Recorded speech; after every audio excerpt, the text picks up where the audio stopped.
Assalamualaikum warahmatullahi wabarakatuh. Apa kabar? Kembali berjumpa dengan saya, Hirs bin Arif dari Forum News Network. Penyidik tim SUS, tim khusus Polri, memutuskan untuk tidak melanjutkan dan tidak menahan Putri Chandrawati, melanjutkan pemeriksaan maksud saya, dan tidak menahan Putri Chandrawati, salah satu tersangka pembunuhan berencana terhadap Brigadir Yosua.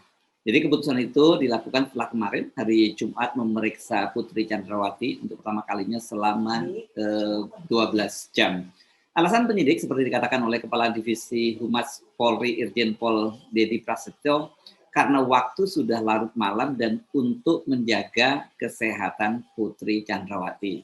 Setelah ditetapkan sebagai tersangka, ini merupakan pemeriksaan pertama terhadap Putri Chandrawati. Pemeriksaan akan dilaksanakan kembali pada hari Rabu tanggal 31 Agustus 2022.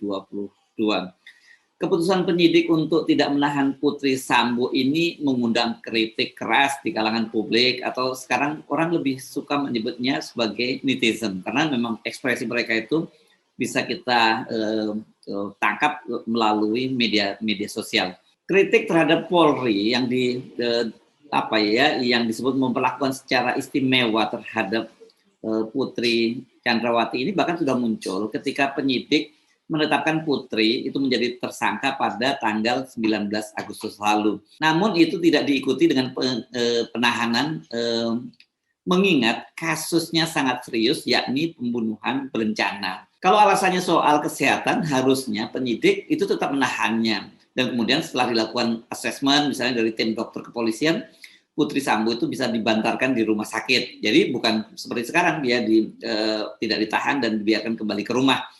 Nah, soal ini harusnya disadari oleh penyidik karena kasus ini bagaimanapun juga menyedot perhatian publik se-Indonesia.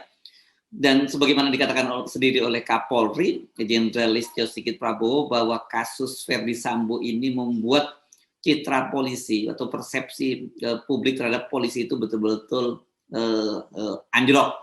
Kalau menggunakan bahasa istana yang disampaikan oleh Menteri Sekretaris Kabinet Pramono Anung, ini citra Polri itu sekarang sedang babak belur. Jadi seharusnya jangan lagi ditambah-tambah dengan perlakuan yang berbeda dan bahkan terkesan sangat istimewa terhadap Putri Chandrawati. Status kesehatan Putri ini sejak awal sudah mengundang kontroversi. Bahkan sebelum dia ditetapkan sebagai tersangka. Anda semua pasti masih hafal luar kepala ya kronologinya. Bagaimana Putri mengajukan diri minta perlindungan kepada Lembaga Perlindungan Saksi dan Korban, namun dia tidak pernah datang sendiri ke LPSK. Dia hanya diwakili oleh pengacara dan psikolog pribadinya. Putri juga tidak bisa ditemui ketika pimpinan LPSK dan psikolog itu mencoba menemuinya di rumah pribadinya dengan alasan kesehatan. Putri juga tidak hadir ketika dipanggil oleh Komnas HAM untuk menjalani pemeriksaan. Tiba-tiba dia kan muncul ketika Verdi Sambo ditetapkan melanggar disiplin dan etika oleh Polri dan kemudian ditahan di Makobrimob Kelapa II Depok. Secara kasat mata, Putri waktu itu kelihatan sehat. Dia bisa memberi keterangan kepada media, walau singkat, dan dia bisa berjalan sendiri ke mobil, didampingi oleh putrinya. Jadi tidak ada tanda-tanda bahwa dia sakit, bahwa dia kelihatan di situ kusut masai, sangat sedih, yes. Tapi secara fisik dia kelihatan sehat. Publik itu mencurigai perilaku Putri ini sebagai upaya untuk menyembunyikan sesuatu. Dia tidak benar-benar sakit. Apalagi saat itu kan status Putri sebagai pelapor mendiang Brigadir Yosua Huta Barat yang pada waktu itu dilaporkan oleh Putri sebagai tersangka pelecehan seksual. Nah kan jadi nggak berlebihan kalau orang melihat bahwa ini bagian dari acting Putri gitu ya, pura-pura sakit. Apalagi belakangan kita ketahui laporan itu adalah laporan palsu. Artinya publik begini, mereka berpikir Ibu Putri sengaja menyembunyikan diri karena dia melaporkan kasus pelecehan dengan ada semacam persepsi bahwa dia betul-betul menderita karena dia mendapat perlakuan yang tidak pantas oleh Yosua. Kasusnya sudah dihentikan oleh penyidik dan bersamaan dengan itu ketua tim penyidik tim SUS yang diketuai oleh Direktur Tindak Pidana Umum Barreskrim Brigjen Andi Rian Jayadi menyatakan bahwa ada indikasi Putri menjadi pelaku obstruction of justice alias menghalang-halangi penyidikan. Dengan status dia sebagai pelaku obstruction of justice dan dia dinyatakan sebagai tersangka pembunuhan berencana, harusnya seharusnya tidak ada alasan bagi penyidik untuk tidak menahan Putri. Memang benar sih, ditahan tidaknya seorang tersangka itu sebagaimana diatur dalam Kitab Undang-Undang Hukum Acara Pidana merupakan hak subjektif seorang penyidik. Jadi penyidik itu punya hak objektif dan punya hak subjektif. Sebagaimana tercantum dalam pasal 21 ayat 1 KUHP, hak subjektif penyidik itu didasarkan pada 3 hal. Pertama, dia dikhawatirkan untuk hak subjektif untuk menahan tersangka, maksud saya. Pertama, dikhawatirkan tersangka melarikan diri, merusak barang bukti, dan kemudian mengulang perbuatannya. Untuk melarikan diri atau mengulang perbuatannya, kemungkinan ini tidak akan dilakukan lagi oleh Putri. Tapi kemungkinan ketiga, dia menghilangkan barang bukti itu sangat mungkin dilakukan kembali. Tolong diingat ya, setidaknya seperti dikatakan oleh penyidik, dia telah melakukan perbuatan menghalang-halangi penyidik, obstruction of justice. Jadi seharusnya syarat subjektif itu sudah terpenuhi dan tidak ada alasan bagi penyidik untuk tidak menahannya. Belum lagi kalau kita kaitkan dengan berbagai kecurigaan adanya isu-isu harta dari bisnis haram Verdi Sambo. Putri ini betul-betul aksesnya dia harus dibatasi ya. Dia harus benar-benar diantisipasi, dia melakukan hal-hal misalnya pengalihan atau langkah-langkah pengamanan atau misalnya aset-aset yang dimiliki oleh Verdi Sambo ini. Dan selain membekukan aset selain membekukan aset-aset dari Verdi Sambo, yang harus dilakukan adalah menahan Putri Sambo. Soal penahanan terhadap Putri Sambo ini kan juga sudah menimbulkan pro kontra, tidak hanya di kalangan netizen tapi juga penggiat perlindungan anak. Ketua Lembaga Perlindungan Anak Indonesia, Kak Seto, misalnya meminta agar Putri tidak ditahan dan bisa dilakukan penahanan di rumah ini setelah Kak Seto menemui Verdi Sambo dan dia menyatakan bahwa di situ Verdi Sambo merasa sangat hancur, sangat pilu hatinya, dan dia menyatakan bahwa dia menitipkan anak-anaknya kepada Kak Seto. Seperti dikatakan oleh Kak Seto, alasannya supaya Putri tidak ditahan ini karena dia masih memiliki anak remaja dan juga anak balita. Dia waktu itu Kak Seto mengusulkan ada tahanan rumah misalnya gitu. Namun usulan Kak Seto ini ditentang habis oleh Ketua Komnas HAM Perlindungan Anak Aris Merdeka Sirait. Menurut Aris, Kak Seto tidak perlu mengurus keluarga Sambo karena mereka bisa mengurus anak-anak mereka sendiri. Jadi ini media dan menyebutnya ini Kak Seto dinilai lebay gitu ya. Mereka, kata Aris Merdeka Sirait, itu masih punya keluarga besar, ada kakek, nenek, kakak, paman, dan bibi.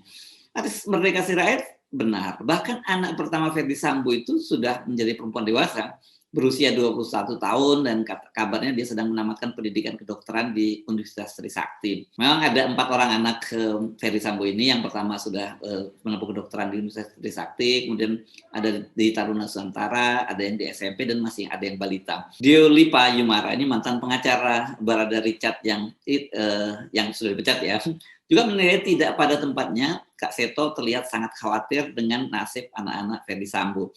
Menurut dia masih banyak loh anak-anak terlantar di berbagai daerah di Jakarta aja ini yang harusnya lebih mendapat perhatian dari Kak Seto. Perlakuan terhadap Putri Chandrawati yang tidak ditahan padahal melakukan tindak pidana pembunuhan berencana ini menjadikan sebagai contoh ketidakadilan yang sangat nyata. Mengingat banyak kasus pidana yang sama-sama menimpa seorang wanita yang juga punya anak balita, malah bahkan masih menyusui, tapi tetap ditahan.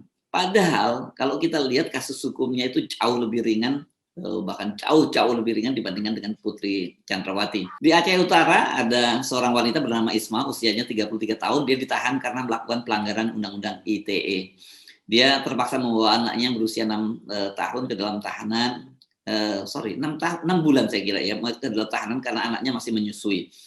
Dia dilaporkan karena mengunggah di akun Facebooknya karena waktu itu ada seorang kepala desa di kampungnya itu cekcok dengan ibunya. Pada tahun 2020 itu seorang wanita muda bernama Sandy Listin Fareski ditahan di Rutan Pekalongan, Jawa Tengah bersama bayinya masih berusia 2 bulan karena kasus penipuan di sebuah toko elektronik. Kalau kita mundur sedikit ke belakang, itu pada tahun 2016, seorang ibu muda di Makassar itu ditahan bersama 8 orang anaknya, termasuk anaknya masih balita karena dia berkelahi dengan seorang rentenir. Masih banyak kalau Anda mau googling, ketemu fakta-fakta semacam ini. Dan dengan membanding-bandingkan fakta tersebut, publik bisa melihat dengan nyata adanya perlakuan atau bentuk nyata ketidakadilan di negeri kita ini. Apakah karena Putri Sambo itu adalah istri Ferdi Sambo, mantan petinggi kepolisian, sehingga dia mendapat perlakuan yang sangat istimewa? Apalagi publik itu juga mengetahui ada kasus ini berkaitan dengan Ferdi Sambo juga. Ada seorang warga di Medan, Sumatera Utara, yang bernama Masril. Dia langsung ditangkap karena mengunggah video di TikTok yang dinilai mendiskreditkan Kapolda Metro Jaya Irjen Pol Fadil Imran. Konten itu diberi judul "Orang-orang Pilihan Ferdi Sambo dikaitkan dengan adanya bisnis perjudian". Ini dia mengambil konten ini dari Opposite ya, akun anonimnya Opposite. Masril itu langsung ditahan, tapi dia dibebaskan setelah 26 hari menjalani penahanan di Polda Metro Jaya. Masril dibebaskan setelah 26 hari menjalani penahanan di Polda Metro Jaya setelah menempuh mediasi melalui program yang dicanangkan oleh Kapolri Listio Sigit Prabowo yang disebut sebagai restoratif justice.